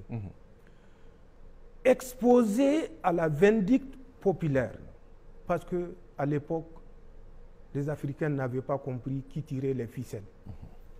Ce n'était pas Diori Hamani ou bien le RDA qui tirait les ficelles. C'était la France coloniale et néo-coloniale qui tirait les ficelles. Plus tard, c'est un officier qui a été expulsé. Je tairai son nom pour des raisons qui me sont particulières. D'accord. Qui a été expulsé du territoire national parce qu'il n'est plus nigérien. Nous, ce que nous avons fait, Oui. c'est des dispositions que nous avons prises pour conserver notre pays face à des renégats qui se sont alliés aux puissances occidentales pour appeler au meurtre des Nigériens. Vous croyez que nous allons hésiter une seule seconde pour mettre à l'écart 20, 30 Nigériens pour préserver la vie de 26 millions de Nigériens? Que les Nigériens comprennent que la lutte que nous avons engagée, Dieu merci, avec nos frères de la Confédération, est une lutte noble. C'est une lutte de survie. C'est une lutte d'affirmation de notre dignité en tant qu'être humain tout court. C'est une lutte d'affirmation de notre souveraineté et de notre droit à assurer notre autodétermination en tant que peuple sahélien tout court. C'est une lutte de libération des esprits et des mentalités qui se sont résignés et, au pire des cas, qui ont accepté avec fatalisme le sort qu'on leur présente comme inévitable. Nous appelons les Nigériens à ne pas céder à cette campagne d'intoxication, de désinformation des Français et leurs acolytes. Ils ont essayé l'utilisation des terroristes. Je l'ai dit et je l'ai décrit ici. Ils n'ont pas cessé. C'est tout simplement une façon de changer de fusil d'épaule. Face à l'unité des forces de défense et de sécurité, appuyées par un peuple vaillant, il faut passer par la désinformation pour nous diviser. Et c'est ça qui avait cours ces derniers temps que vous constatez et que j'appelle les Nigériens à faire preuve de discernement. Prenons le cas de Chatouman ici à Petelkoli. Qu'est-ce qui s'est passé? Bien avant ça, il faut que les Nigériens soient reconnaissants envers leurs forces de défense et de sécurité. Les Français avaient instruit les mouvements terroristes d'empêcher les Nigériens cultivent dans leurs champs. Tirer à vue sur tout agriculteur ou éleveur nigérien qui va s'opposer à cette injonction. Les forces de défense et de sécurité se sont réunies et elles ont, à travers des planifications harmonisées, monté plusieurs opérations, dont entre autres celle de la zone NIA qu'on a appelée la Kalkanei, et qui avait pour objectif de permettre, coûte que coûte, que les Nigériens sèment, cultivent, récoltent et emmagasinent. Ils ont effectivement essayé de nous empêcher d'atteindre notre objectif. Allah subhanahu wa ta'ala est avec les justes et les forces de défense et de sécurité ont consenti d'énormes sacrifices, que ce soit ici du côté de la rive droite, que ce soit dans la zone Al-Bahaw, qui est une partie de la région de Tilaberi, que ce soit dans la zone de Chara, qui est la zone de Tawa, que ce soit dans la zone de l'opération d'Amissa, qui est dans la région de Dosso, que ce soit une partie de Tawa également, que ce soit dans la zone de Frauta Bouchia, qui est dans la région de Maradi, ou que ce soit au niveau du secteur 4, la région de Difa, les forces de défense et de sécurité se sont mobilisées pour permettre aux Nigériens d'aller au champ et de produire.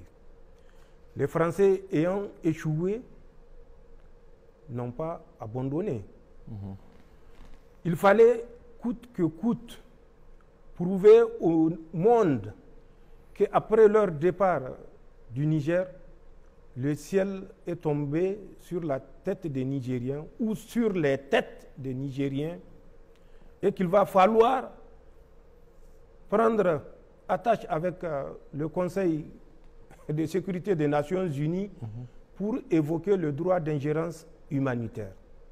C'est en ce sens qu'ils avaient crié à la famine, vous vous rappelez, il y a quelques mois, le long du lac Tchad. C'est ça. Ils ont annoncé que ça ne va pas, les récoltes n'ont pas donné. C'était juste du dilatoire. C'était pour s'installer dans le lit du lac Tchad. Ils ont annoncé au Niger, déjà du 20 au 26 juillet de cette année, que des éléments des forces de défense et de sécurité sont tombés dans une embuscade. 500 morts. Ensuite, ils sont revenus vers le 26 pour dire autant pour nous, nous avons révisé le bilan, c'était 200 morts. Récemment, vous avez suivi à travers ce qui s'est passé à Petelkoli. Petelkoli, c'est de la lutte informationnelle. Qu'est-ce qui s'est passé à Petelkoli? Ils avaient annoncé 100 à 200 morts parmi les forces de défense et de sécurité, une centaine de civils massacrés. C'était effectivement leur intention et c'était les intentions de leurs suppôts. Qu'est-ce qu'ils avaient planifié à Chatoumane? Les forces de défense et de sécurité assuraient la sécurité de ce marché de Chatoumane. Ayant constaté cet état de fait, les Français avaient organisé, équipé, je vous ai parlé du matériel qui a été acquis, les drones.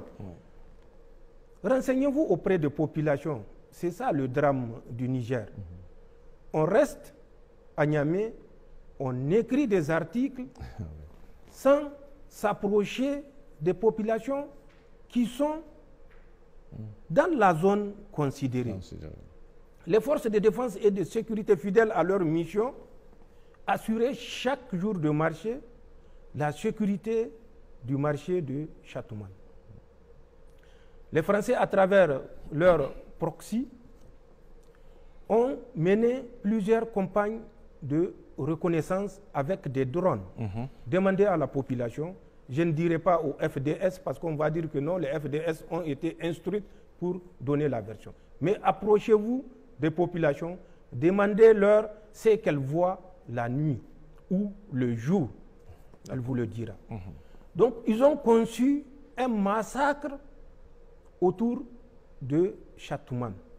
Et pour ça, certains Nigériens ont été mis à contribution, vous le savez, ou souvent d'autres, par ignorance, laissent les services français utiliser leur page Facebook, Twitter ou X et autres.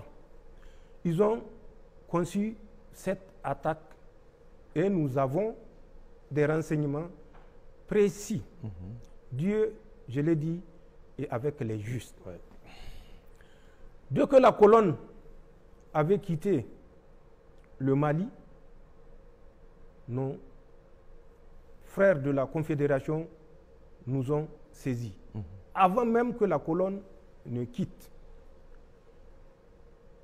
ils nous ont saisis parce qu'ils ont mis la main sur un chef terroriste et qui a révélé plutôt le plan machiavélique qui est prévu pour Chatoumane et de façon globale Petelkoli. Il nous avait dit d'être en alerte les Français avec le groupe de soutien à l'islam et aux musulmans, je ne sais pas quel islam et quel musulman, puisque nous sommes des musulmans. Si ce groupe soutient les musulmans et l'islam, ce n'est pas des Français quand même qui vont lui dire de massacrer des populations nigériennes, burkinabées ou maliennes et qu'ils les massacrent. Tout à fait. Donc, c'est des mots. Revenons à Petelkouli. Nous suivons les mouvements de cette colonne. D'autres mouvements ont été observés du territoire du Burkina vers toujours cette zone de Petelkouli, puisque c'est une zone qui est assez couverte. Ensuite, des mouvements de terroristes qui ont quitté la région du W côté Tamou, la région de Torodi, pour faire jonction avec ces trois colonnes observées. Et la manœuvre était planifiée par les forces spéciales françaises. Elle consistait à encercler les forces armées nigériennes, ou de façon plus générale, les forces de défense et de sécurité qui assurent la sécurité de ce marché-là le jour du marché de Chatouman. Un élément a été envoyé, comme à l'habitude, pour sécuriser Chatouman. Dieu étant avec les justes, le dispositif que ces Français ont observé et à partir duquel ils ont conçu leur manœuvre consistant à massacrer les FDS nigériennes et bien sûr par dégâts collatéraux les victimes civiles sur les tombes desquelles la France, à travers RFI ou leur deuxième appendice BBC, vont venir verser de larmes de crocodile. C'était ce qui était prévu. Un carton dans le marché de Chatouman qui est sécurisé au moment de l'assaut ou qui aurait dû être sécurisé au moment de l'assaut par les groupes terroristes qui ont fait mouvement du Mali, du Burkina et du Niger, notamment Tamou, Torodi et autres. D'accord. Mais Dieu étant du côté des justes, nos éléments ont changé de position.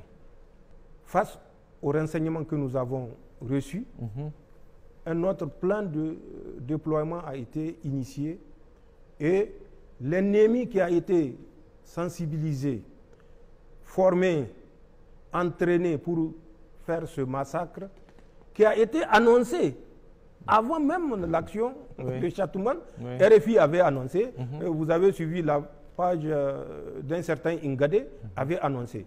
Plus de 100 FDS nigériens massacrés. Une centaine de civils, malheureusement, tués dans les échanges de tirs. Aucun civil n'a été tué à Chatouman. Aucun civil n'a été tué à Chatouman, vous pouvez le vérifier auprès de la population de Chatouman. Quand ces terroristes étaient arrivés, ils ont trouvé que le dispositif que leur sponsor avait reconnu n'est plus le même.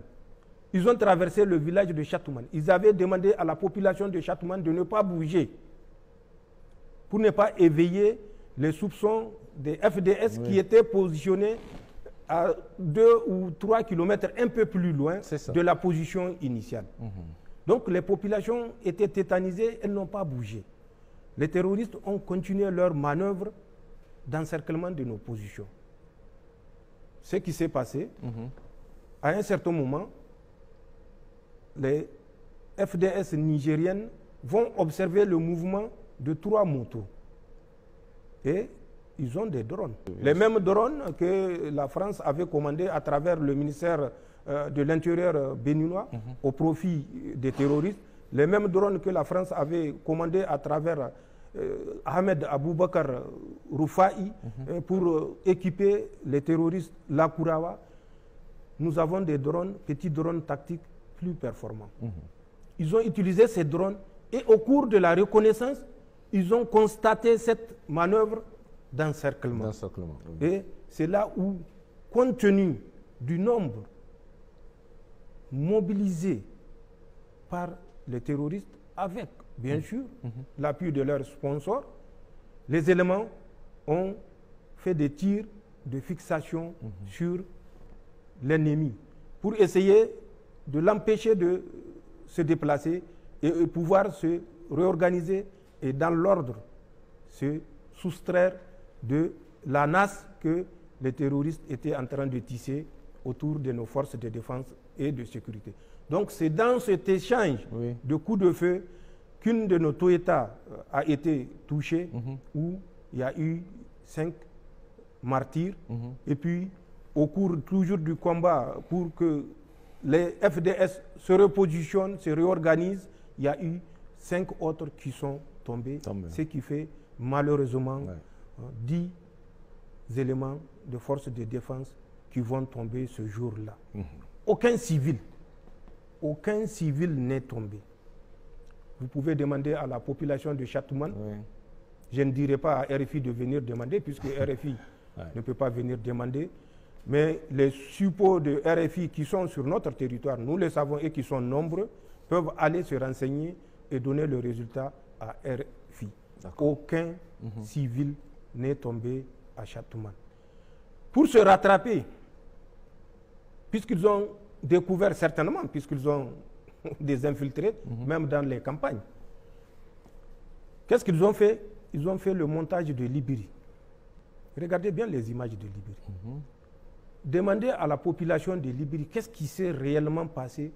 Vous comprendrez la malveillance avec laquelle la France est déterminée à mettre le Niger au pas, au prix des sacrifices des milliers et des milliers de Nigériens. Malheureusement, comme ils l'ont réussi au Nigeria, je ne sais pas si vous avez vu une récente étude qui fait qu'à le 23 mai 2023 au 24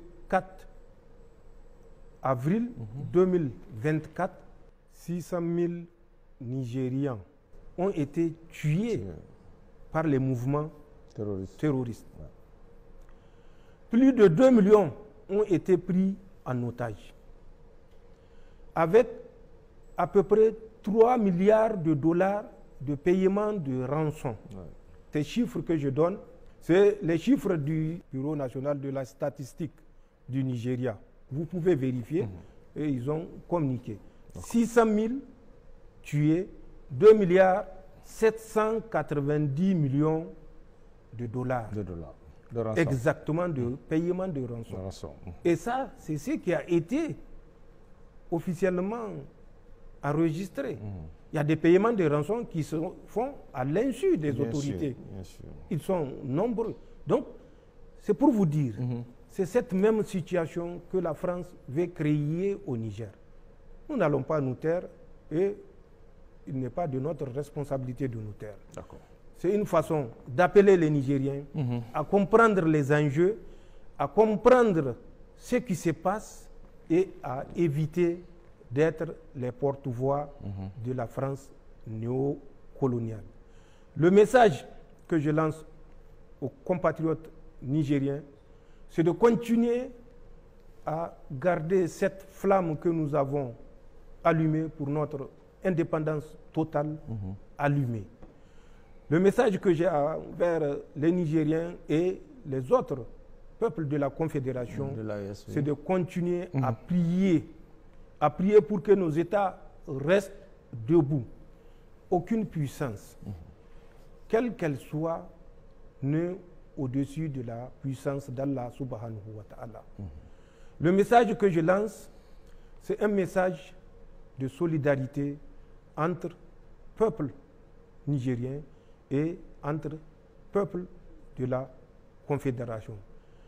Prenons conscience des enjeux, prenons conscience du combat, prenons conscience de l'âpreté du combat, puisque c'est un combat qui sera âpre et dur, c'est un combat qui sera certainement dans le long terme, ce n'est pas un combat d'un an ou de 15 mois ou de 17 mois. Tout à fait. Que les Nigériens qui pensent que c'est le CNSP qu'ils attaquent en répandant des contre-vérités se ressaisissent et comprennent que s'ils sont tranquillement assis devant un écran de télévision en train de délivrer des absurdités, c'est parce qu'il y a des Nigériens qui ont accepté de se sacrifier pour qu'ils puissent se prêter à cet exercice. Par respect pour la mémoire de ces martyrs, que ces martyrs soient civils ou militaires, par respect envers leur mémoire, nous devons dire la vérité sans esprit partisan, ni clanique, ni malveillance aucune. Restons solidaires. Nous profiterons pour souhaiter bonne fête de Noël à tous nos frères nigériens et de la Confédération. Qu'ils restent vigilants parce que la menace est réelle, qu'ils restent vigilants lors des commémorations de ces fêtes de Noël et de fin d'année, puisque la malveillance est sponsorisée au vu et au su de la communauté internationale et de certains renégats et dirigeants malheureusement de nos pays africains. Restons solidaires, restons mobilisés et défendons notre souveraineté coûte que coûte. Le chemin a été indiqué par nos forces de défense et de sécurité. Le chemin a été indiqué par nos chefs religieux. Le chemin a été indiqué par nos vaillants peuples, alors que les renégats se tiennent pour dit. Le Niger, le Burkina, le Mali ne retourneront pas aux chaînes de l'esclavage. Nous nous sommes libérés et nous nous sommes définitivement libérés, Inch'Allah. Aucune pression, aucune menace, aucune injonction ne saurait nous ramener dans le juron du Niger d'avant le 26 juillet 2023 ou dans le juron de la Confédération ou de l'Alliance des États du Sahel avant le 31 juillet 2023, puisque précisément c'est le 31 juillet 2023 que la Confédération est née. Le 16 septembre, ce n'est que la formalisation de l'acte de naissance de la charte de l'Alliance de l'Iptako Gourma. Bonne chance à l'ensemble des Nigériens et des peuples de la Confédération. Restons vigilants, déterminés et fermes. Voilà les messages que je tiens à annoncer à mes compatriotes et à mes frères de la Confédération. Je vous remercie.